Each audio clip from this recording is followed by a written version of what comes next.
help you?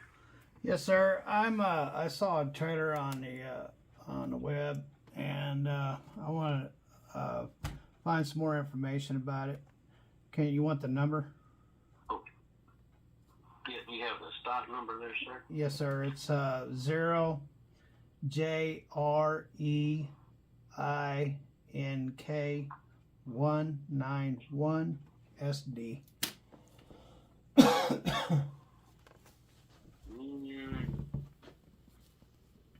Try that one more time. All right, it got 0 or O. JREINK 191 SD. It's a 48-foot rink step deck. Okay. What year is it, sir? I can't remember. I think it said a 2005. I can't remember that. I didn't write that down.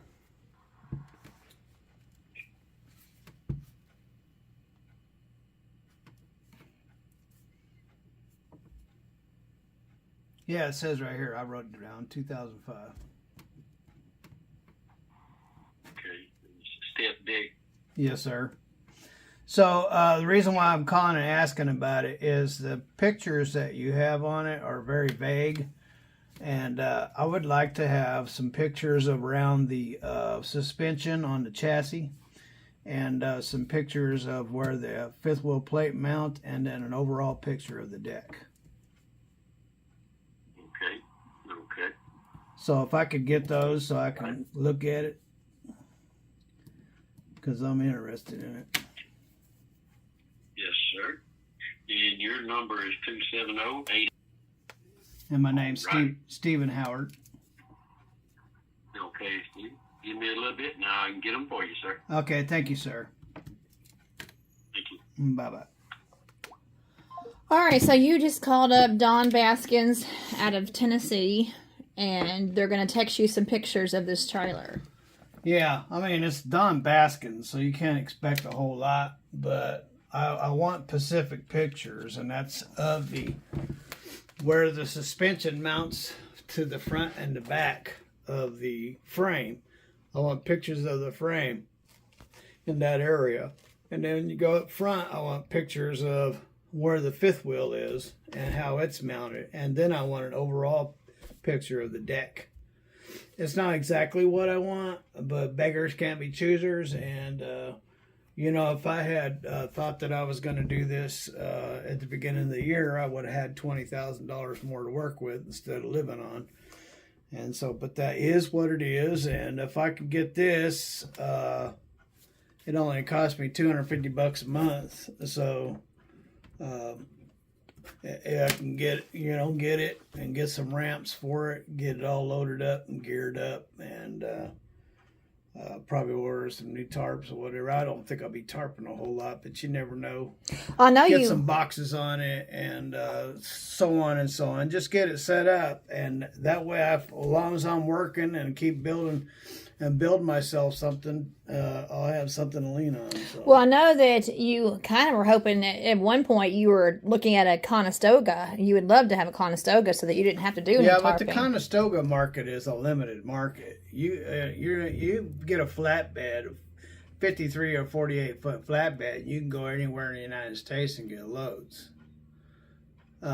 Just like, it's the market is more limited when you want a conestoga. A lot of loads won't be going on a conestoga. You can't get a load of styrofoam on a conestoga. You can't get lumber on conestoga because it's just they put that stuff out to the freaking rails, and you can't close a conestoga when it's to the rails. So, so anyways, there are certain loads that will not go in a conestoga. Yeah, I'd love to have a conestoga because then I don't have to do any tarping. But I'd have to be specific on what I haul. So I don't have specific hauls. If I was just hauling coils or whatever, or machinery, that's one of the best things that they're for is machinery. Anytime you're like robots and stuff that they use in factories, they'll load those up. You just close it, you can close that curtain and away you go. So Yeah. But again, those are Pacific oriented, and I need to have right now. I need to be open to being able to get loads no matter where I am in the United States. I can get a load. So. And you're used to booking your own freight. You know how to do that. Did it for 21 years. He sure did. He booked his own freight for 21 years. I remember when I first started booking loads.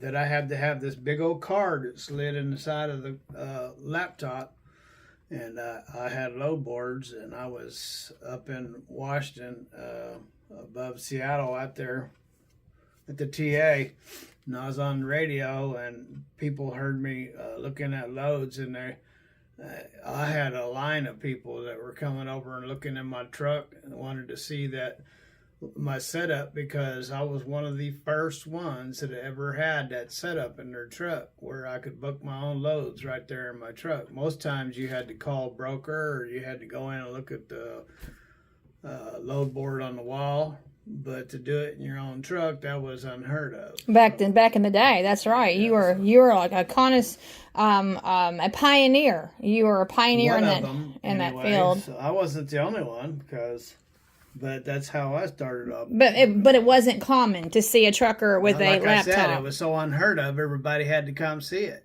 They heard me on the radio talking about booking loads in my own truck off my laptop, and they was like, "Whoa, how are you doing that?" So I'd call them over. You could look, and they'd get up, and I'd show them the board. It was from Sprint. I still have that stuff somewhere. But the Sprint card would slide into it. Plus, I had to have antennas and amplifiers off the sleepers so I could pull in. Because reception was really bad back then. And I had to pull in reception. And so I had all that. I still got all that stuff out in the garage too, somewhere. But it's obsolete now. But it was high tech back in the day. Yeah. Back in the day. No, but I've been booking loads for 21 years, and so. But it's not like, the problem is that as long as we have 30 million illegals out there driving semi-trucks, booking loads so cheap, the brokers know that they can sell those loads to those illegals, and it's destroyed the market. So it'd be real hard to find loads, but guy just have to work on it. So I've spent days looking at the load board. My eyes felt like blood was gonna run out of them. I just sit there and look at the freaking load board for days. Oh yeah, I remember those days where your eyes were so shot. I remember those days. Yeah. So, Stephen, even though you're going to continue right now to do what you can, you have to have some type of money coming in. At the same time, you said that if you can get a trailer and park it on the property and make payments on it, then, you're better prepared for when something happens again with the whole... Yeah, if I have my equipment, like normally I would have my own equipment. This is the first time in 21 years that I haven't had my own equipment. And so... and because I don't have my own equipment, I'm like handcuffed. And there's a lot of people that say, "Oh, do power only." I did that. I'm not doing that. And what exactly is power only? That's book just using your truck and book loads where they need trailers moved. Problem is with that, you're deadheading thousands of miles all over the freaking place because trailers are power onlys aren't just right one here, one there, one here, one there. They're very few. So, anyway, and with $5 and $6 a gallon on diesel, you burn that up real quick. And there'd be no profit, and you'd go into the red. But anyway, so if this trailer that I'm looking at, it's only $250 a month, 12 grand, and so if I can get it and park it over there and build on it and fix everything that needs to be done to it, and just have it ready to get it roadworthy. And the next time it slows down and they decide to leave me at home, I'll have something to work with.